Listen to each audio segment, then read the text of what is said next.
this equatorial city, the sun rises and sets right around 6 each and every day of the year. Colombia is a country of eternal spring. Although the temperatures and sunrises don't vary much, the country's politics certainly have. As I sit and sip my cerveza atop a mountain at Villa Empora, I can clearly recall a moment 12 years ago when I first went to Costa Rica and then proceeded to hop on a plane straight to Peru rather than take a chance with going through Colombia. Why? Because I was scared. These were the things that fueled my fear. Colombia had had the longest running civil war in South America. Narcos. Millions of displaced civilians because of the civil war. Also media and travel warnings against visiting this country that was deemed a dark hole for tourism. Oh yeah, my mom didn't want me to go either. Much of that is now history. The government proclaims the only risk now is wanting to stay. Given my past fears surrounding this place and deciding to skip over it the first time I was near, Colombia was a country I felt I needed to face on my own.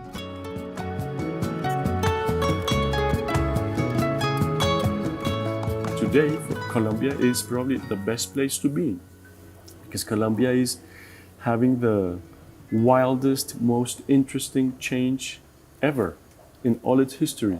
From Canada, you hear these stories about in Colombia, it's not safe, or it wasn't safe to leave the cities, and that if you traveled out of the country into the mountains and on those roads, you could get abducted, you could get kidnapped. There's been stories of people even being murdered. Today, if I arrived in Bogota with my family, would it be safe to get in a car and drive into the mountains? First of all, tourists were never the specific target of the illegal armed groups. You know, this was a war between the state and illegal armed groups. So they were not specifically targeted. It is true that Colombia has become safe to travel. You know, before we were only associated with drugs and violence, and nowadays Colombia is associated with many different things like music, like nature, like richness in culture. Colombia has had 3 tourism campaigns, international tourism campaigns. The first one was, the only risk is wanting to stay. So we're outside of El Cielo restaurant in Bogota. The chef here's name is Juan Manuel Barrientos, or just called Juanma. He's a famous chef, one of the top 50 chefs in all of Latin America, and he's still only 33 years old. So we're here to taste some Colombian cuisine, but more importantly, Juanma started a foundation that helps victims who are displaced during the wars here, helps bring them and rehabilitate them back into society through his restaurant.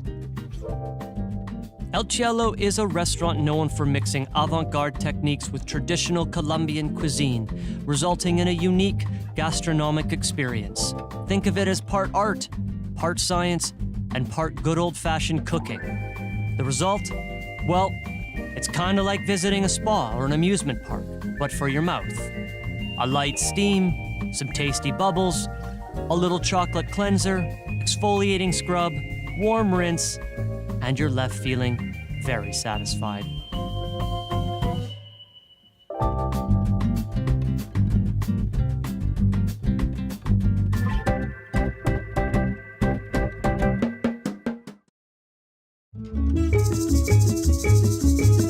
Thomas, a friend who, although he hails from Holland, has done a great job blending in as a local here in Colombia. After traveling the world, he fell in love with Colombia and has spent the last 18 years here running a tour company. I offered him the task of deciding what I should do and see while I'm here to find out everything I had missed the first time around. So in the 80s and 90s, Colombia was considered like a black hole for tourism. Nobody wanted to come here, or at least that was the perception. So how was it starting a tour company, bringing people from other parts of the world into this place that most people thought were dangerous? I think what has changed is the perspective of Colombia. I mean, in 2004, 2003, everybody was talking about Colombia. It's very dangerous, and it's made a swift, switch to. Right now, it's a very popular country, very popular touristic destination. So the mission of our trip was to get off the beaten path. And Exactly. you recommended going from Bogota to Manizales to Salamina to La Merced. Exactly. Why did you Why? recommend these places? Tell me about them. In my perspective, but in general, it has changed into a very popular touristic destination.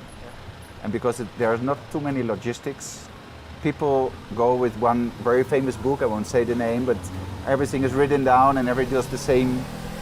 And you will see lovely places, but you will see not really why Colombia is so beautiful. After Thomas and I bid farewell, he sends me on an overnight bus ride from Bogota to Manizales, a vibrant little city in the mountainous coffee region of Western Colombia. It's known for its cultural events, paragliding, and very steep streets. We rolled in from Bogota to Manizales last night at 2:30 in the morning. A guy named Juan picked us up, drove us into the mountains, didn't speak English, but got us to the bunker where we are on a coffee plantation. This is pretty much what a travel hostel looks like if you're doing the budget thing. 10, 15 bucks a night for these bunk beds here. Shared the room with a couple people, came crashing in, but they didn't seem to mind. So now we're gonna go do a coffee tour. Juan is a fourth-generation coffee farmer and owner of the Hacienda Venencia Coffee Farm, located in what is known as the Coffee Triangle, between about 3,000 feet and 7,000 feet above sea level. It's the environment that grows some of the world's premium beans. His family has maintained the farm through the conflicts of past decades to the blossoming tourism renaissance of today. He reminds me of Dr. Grant from Jurassic Park, and so did the lush and wild environment surrounding us. So Juan, how long has your family owned this farm?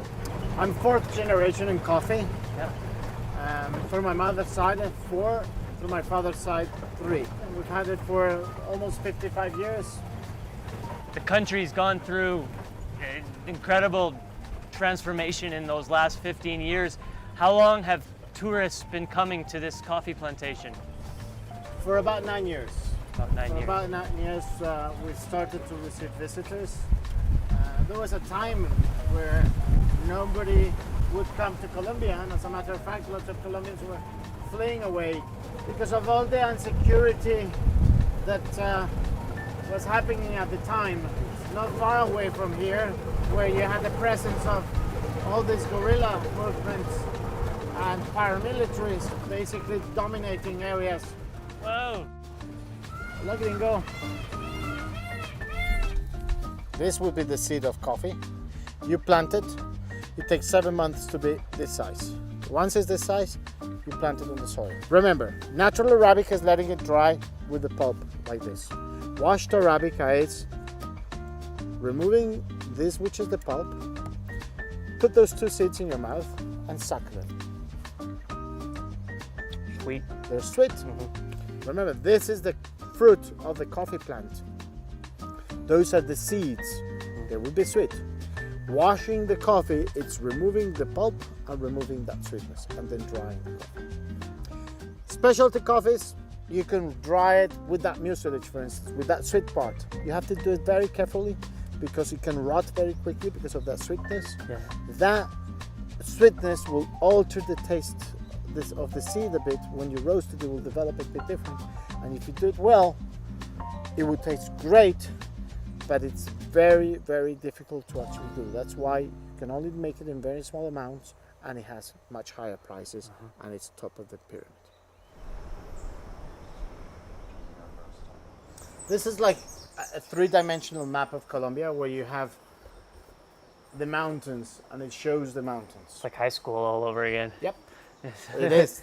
All Colombians learned their geography using this map. Because if you want to travel by car, if you if you go across the mountains, it's a long, curvy ride, which is what you experienced last night. We're here in the center in Manizales in Caldas, and you're going later on to Salamina, which is only 2 hours away, and that was highly affected area by the FARC presence. So now, today, is there any place in Colombia that you wouldn't travel or you wouldn't advise? I'm not gonna say that everything it's clear, But it's changed but a it's lot. changing, and it's changing rapidly. I think Colombia has gone through the worst already, and everything from here on should continue the same path of improvement.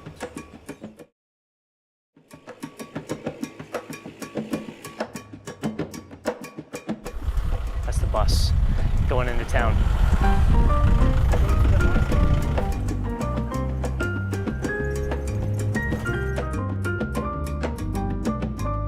So we're at the local farmers market. This is where all the farmers from all the villages and the mountainous communities come and bring their stuff and sell it, and the local shop. So the local restaurants, do they all local shop here? They restaurants, shop yeah. here for the food? This is a type of passion fruit. Just suck it and let the seeds kind of leave all the juicy thing out. What are these guys drinking? That's aguardiente. That's sugarcane aniseed drink. This Esto, is the disfrútenlo. drink of Colombia. Yeah, that's what I call concentrated happiness. Concentrated and happy. That's the way you drink it. It's like It's aniseed. Podemos ver la Muy bueno. botella. Nos puede mostrar la botella. That's the local. ¿Me puede mostrar la botella? 12,000 per chicken. 12,000 per chicken. $4. Can't do that one. It's too You sad. can't take it. Too sad. Too sad. Too sad. After our visit to the market, it's time for more, you guessed it, coffee. This time with some of Juan's local friends. Cheers. In Colombia, we say salud. Salud. Yeah. Always welcome to Colombia. We left Juan's beautiful hacienda farm this morning, and now drove straight up through the mountains, and now we're here in Manizales. So tell me about the city we're in. Manizales is a small city. We have 400,000 population, and it's been safe for a very, very long time. But now also the perception of the whole country is changing, so we are lucky to be a city that also had a good perception before, and it's also having a good perception now because of the whole country. The people wanted to have a clean city, a safe city. The people are so kind. So it's like that. The families that have been managing Manizales have been the same families for centuries, like 5 generations by now. So what they did is they kind of protected the city from other people, other families to come and do bad in the city. Next to us, we have a national park, and especially locals wanted to come to when they saw, for example, on TV, that's the Manizales Cathedral. We have to go to Manizales to go to the national park, because Colombia doesn't have snow, yeah, doesn't have glaciers in other places, and the easiest place to walk on a glacier was here, next to Manizales. That's the beginning of the tourism here. In Manizales, you go 40 minutes up to the hills and you have snow, you have a different experience, and you go 40 minutes down the hills and you have a sunny, beautiful day. Like you can go from 190 meters above the sea to 5,000 above the sea. So somehow you manage to have it all in just a small place. No, we started to visit our own country, and we realized that we have a nice country to visit. Yeah. So, as always in every place, you know your room, but you don't know your backyard. We started to know our own backyard. Yeah. And this is our backyard, for example. Walking in Manizales, you talk to Colombians, you talk to people from Manizales. You realize that Colombians are open-minded and open heart too. Yeah. So you say, wow, this is a warm country. I want to stay here. There was like a commercial saying, the only risk is wanting to stay here. With a significant coffee buzz keeping me going, another long, windy road takes me from Manizales to the charming little pueblo of Salamina. Founded in 1825 and recently declared a National Heritage Site, Salamina is a colorful collection of adobe houses with tiled roofs nestled on a steep mountaintop, the style of many of the towns in this part of Colombia. I was meeting with Andreas, an interior decorator by trade, part-time tour guide, and perhaps the most interesting man in Salamina. He was born here, but only moved back 10 years ago after traveling the world. One of the many examples of locals returning and thriving now that the violence in the area had subsided. So we were told 10 years ago that Salamina was a place that as a tourist was in the no-go zone. You didn't travel here. Yeah, it was dangerous to come here. After the government started talking with the guerrillas and with the paramilitarism, and they finished with that in the government of Álvaro Uribe, the region became peaceful, and the people were allowed to come here again. Salamina is not, we don't have a big tourism, but that's very good for us because it's a very exclusive place to come. It's not very common. You are going to find a gorgeous town with a very nice main square with a touch of Europe. Welcome to one of the bars of the town. This is like a cantina. It's where the farmers and the people of the town come to relax and have drinks. Is it like this every day? Yeah, it's open every day, every time. Yes, it's very, very beautiful and very nice. Welcome. We are going to enjoy our local beverage, which is aguardiente. Aguardiente. Yeah. This is sugarcane. It's sugarcane and fermented, and that's it. It's very strong. It's like the macho drinks. The macho drink. Yeah. Well, then I'm done for.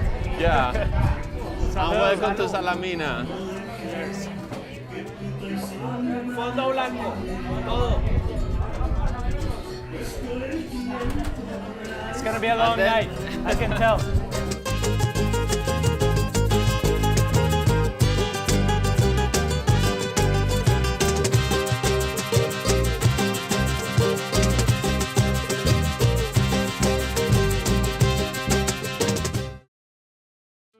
It was a long night, and with the effects of Colombia's spirit weighing heavy in my head, we arose early the next morning to take our next stomach-churning trip, zigzagging further into the mountains to an even littler and even more precariously located town called La Merced.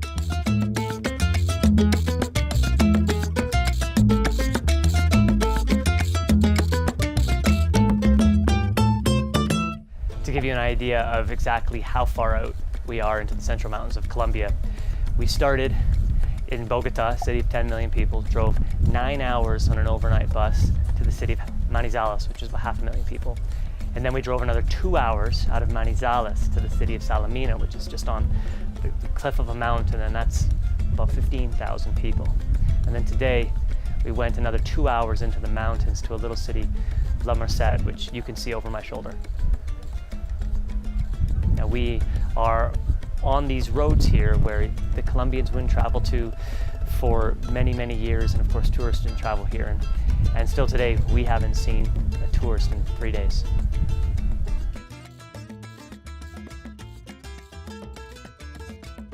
To give you a sense of life here in this part of Colombia, these homes are just built right on the cliff above their coffee plantation, where they might also grow some plantains.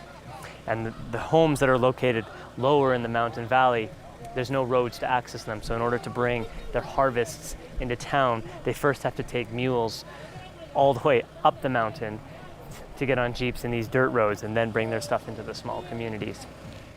At Hacienda Emporo, we ditched the jeeps in favor of an old, trusted, and versatile mode of transportation: the horse.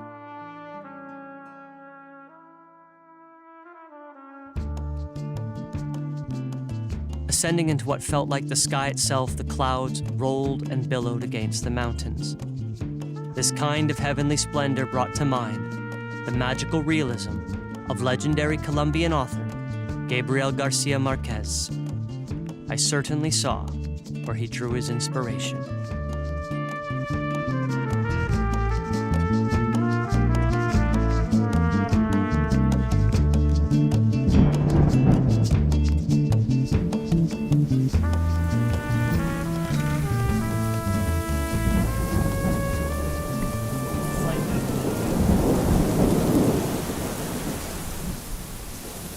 riding the horses back down the mountain, and then we made it back fine, but a storm blew in. Crazy storm.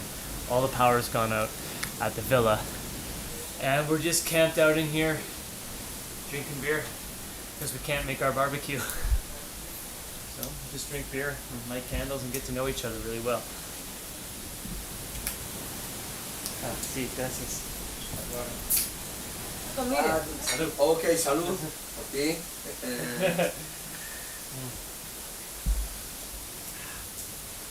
How long the storm's gonna last.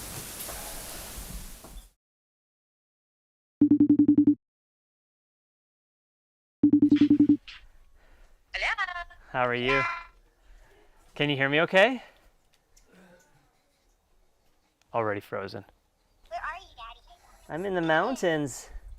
Can you see the pug, sweetie? Oh, there's the other one. Look.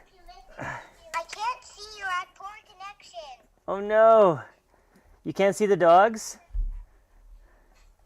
There they are. There's one of them. Can I call you back, please? Yeah, is the reception bad? Okay, call me back in a sec.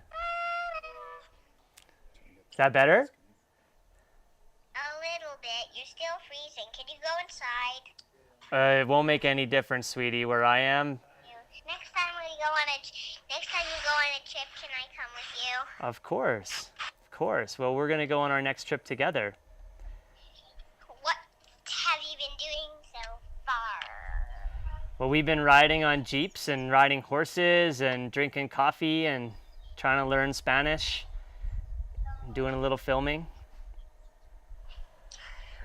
How is your sister? I was thinking about it.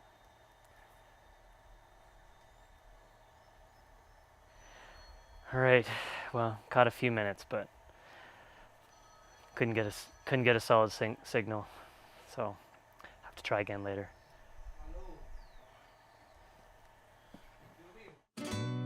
After the thrills of riding jeeps and horses, there was still one thrill left to try. Now my heart's going a little bit. Despite my initial fears coming to Colombia, this one may have been the only true danger I faced.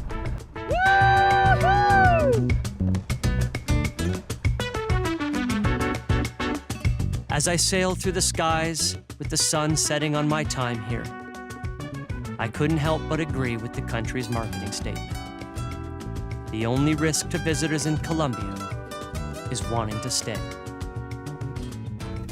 The first time I traveled internationally, my mom sent me a list of all the travel advisories from Canada, the places I was going. And it scared me a little bit, but I went anyway. And the same thing happened before we came to Colombia. Everyone sent the travel advisories and all the different things that you were doing. And it rattles you no matter what. You get a little bit uneasy by the places you're going to. And when we arrived in Colombia, I felt like I was not open to the place. I wasn't accepting of people, and you kind of look at everything through the eyes of fear, the eyes of like, what might happen? Am I going to get robbed? So that was the way that we arrived here.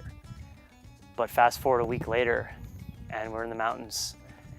And if I had let the fear stop me from going, I never would have had this incredible experience meeting locals, eating with them, drinking with them showing us their architecture and inside their homes and experiencing that hospitality. And so sometimes you got to face that fear.